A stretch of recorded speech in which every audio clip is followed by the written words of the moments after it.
जय हिंद राजा बाबू लोग। आज हम प्रश्नावली 6.1 का दूसरा प्रश्न कर रहे हैं, उसके आगे के प्रश्नों को करेंगे।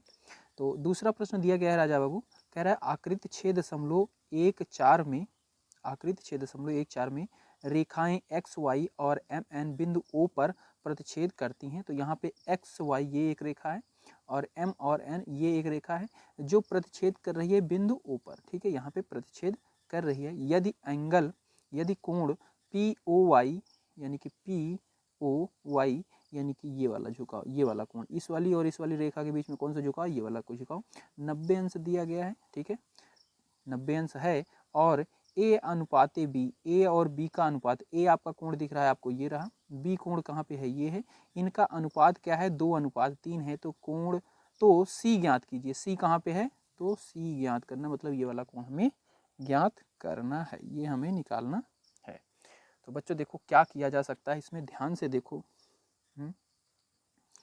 अगर हम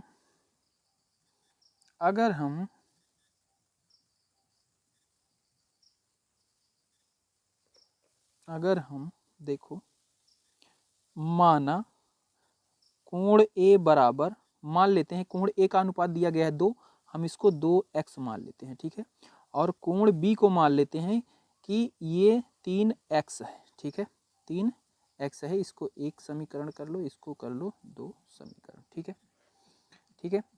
तो ये वाला कोण, कोण ए, कोण बी और ये 90 अंश, इन तीनों को जोड़ के क्या मैं लिख सकता हूँ, 180। हाँ लिख सकता हूँ, क्योंकि एक ही रेखा के ऊपर कोण कितना होता है, 180 अंश का होता है। तो यहाँ पे मैं लिख सकता हूँ कोण ए प्लस कोण बी प्लस कोण पी ओ वाई बराबर 180 अंश लिख सकता हूँ, क्योंकि ये क्या है, रैखिक कोण है,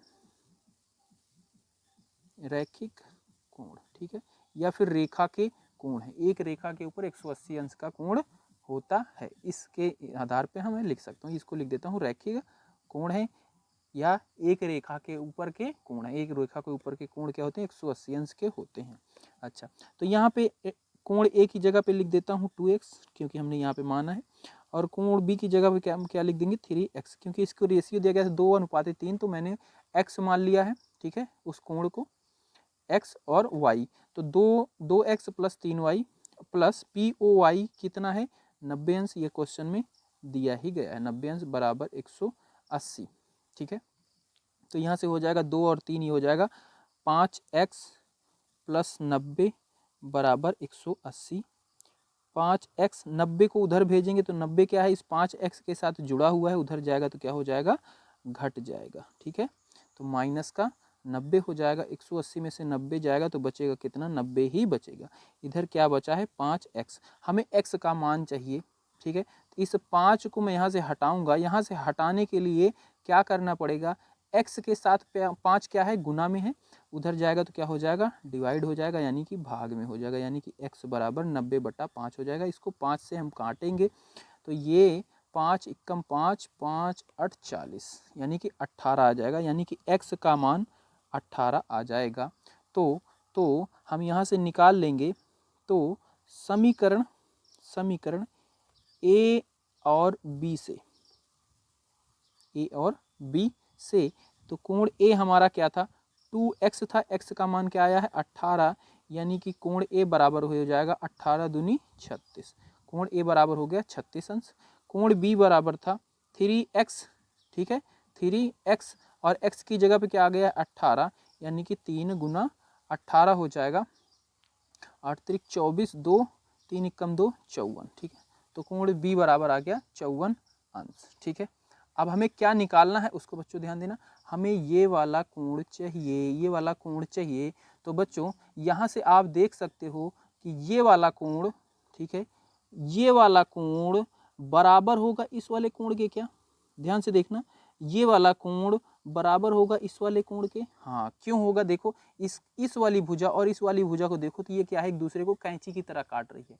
और हमने पढ़ा था कि जब दो भुजाएं एक दूसरे को काट रही हों तो उनके आमने सामने के कोण बराबर होते हैं। क्यों होते हैं, क्योंकि उन्हें शीर्षाभिमुख कोण है, शीर्षाभिमुख कोण बराबर होते हैं, यानी कि कोण सी बराबर हो जाएगा कोण ए प्लस 90, इन दोनों के योग के बराबर हो जाएगा। और क्या लिख देंगे रीजन, शीर्षाभिमुख कोण। तो यहाँ पे लिखेंगे कोण XON यानी कि कोण सी। तो लिखेंगे कोण XON बराबर हो जाएगा कोण A प्लस कोण क्या था 90 अंश क्या था POY इसके योग के POY। ठीक है। अच्छा कोण A बराबर आया है कितना, कोण A बराबर आया है 36 अंश और POY बराबर क्या है 90 अंश और XON कोण का मतलब क्या है कोण C ही तो है। XON कहाँ पे भाई, XON यही वाला कोण है, यही वाले झुकाव की बात हो रही है और इसी को हमें ज्ञात भी करना था C। तो कोण C बराबर हो जाएगा 36 प्लस 90, इन दोनों को जोड़ लेंगे तो ये 6 हो जाएगा, 9 और 3 कितना हो जाएगा 12 यानी कि 126 अंश। कोण C बराबर क्या आ जाएगा 126 अंश, यही इसका जवाब हो जाएगा। यहाँ पे बच्चों लिख देंगे ये इसके बराबर क्यों है, क्योंकि ये क्या है शीर्षाभिमुख कोण है,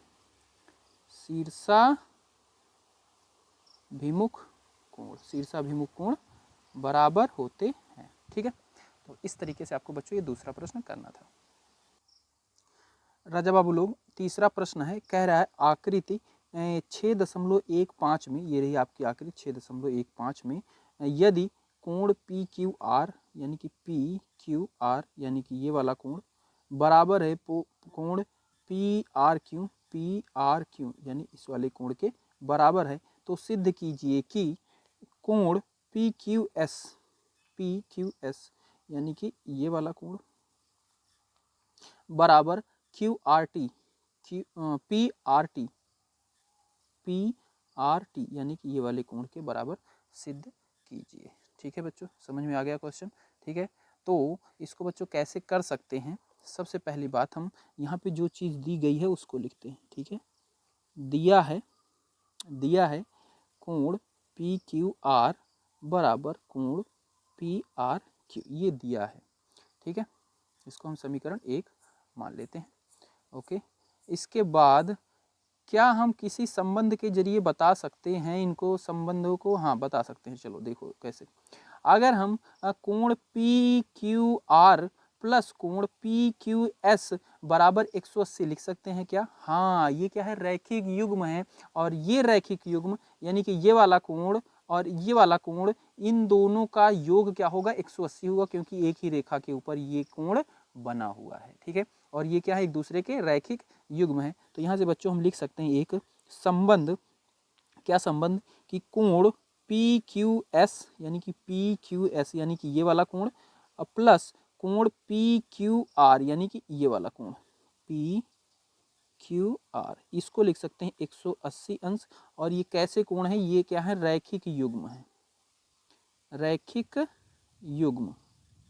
ठीक है, तो इसको हम एक समीकरण फर्स्ट मान लेते हैं इससे। ठीक है, इसी तरीके से यहाँ पे भी हम लिख सकते हैं कि कोण PRT यानी कि ये लाल वाला जो है झुकाव PRT प्लस कोण PRQ यानी कि ये वाला झुकाव PRQ बराबर 180 लिख सकते हैं। और ये भी क्या है एक ही रैखिक रेखा के ऊपर है, यानी कि इन दोनों का योग भी क्या होगा 180 होगा। ये भी क्या है रैखिक युग्म है, या फिर एक ही रेखा के ऊपर बने हुए कोण है, ये लिख सकते हो युग्म है। ठीक है, अच्छा ये दोनों जब बराबर क्या है 180 के, इसको मैं मान लेता हूँ दूसरा समीकरण।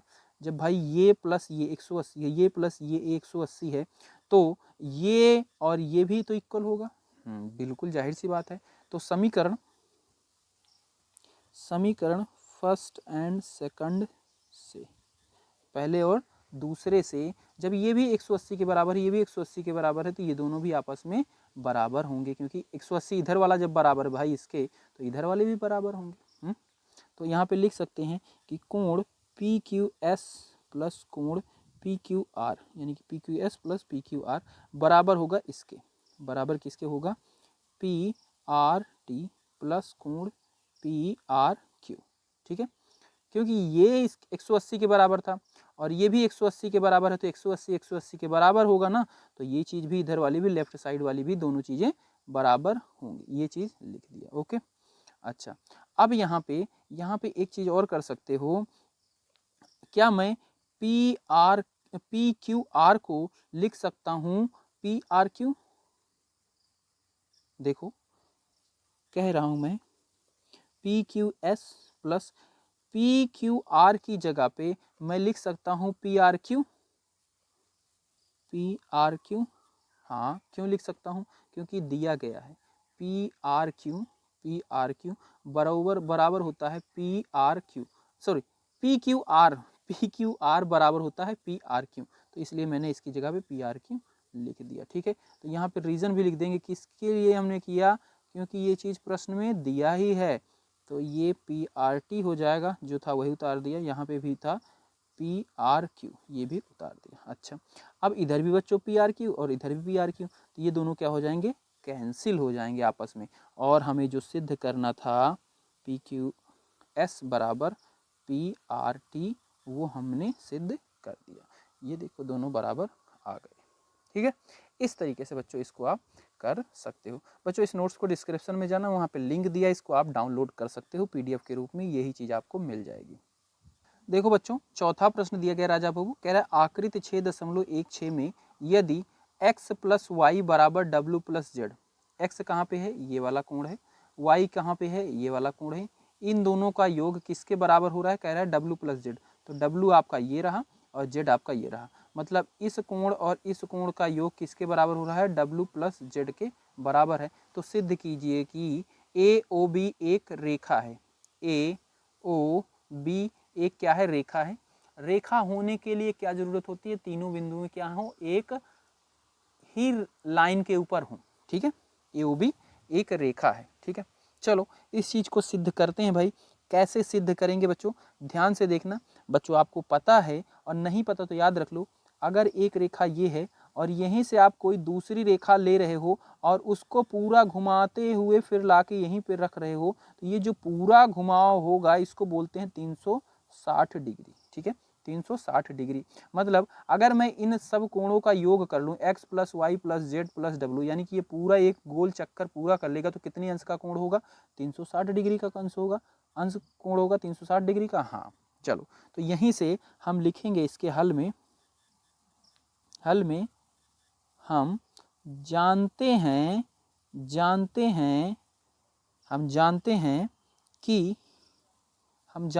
कि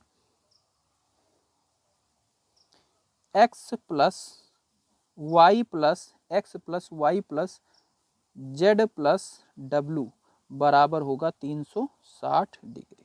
ठीक है, हम जानते हैं कि इन सब का योग क्या होगा, 360 डिग्री होगा। अच्छा, अब बच्चों यहाँ से मैं इसको लिख सकता हूँ ब्रैकेट के अंदर x प्लस वाई, हाँ बिल्कुल लिख सकता हूँ।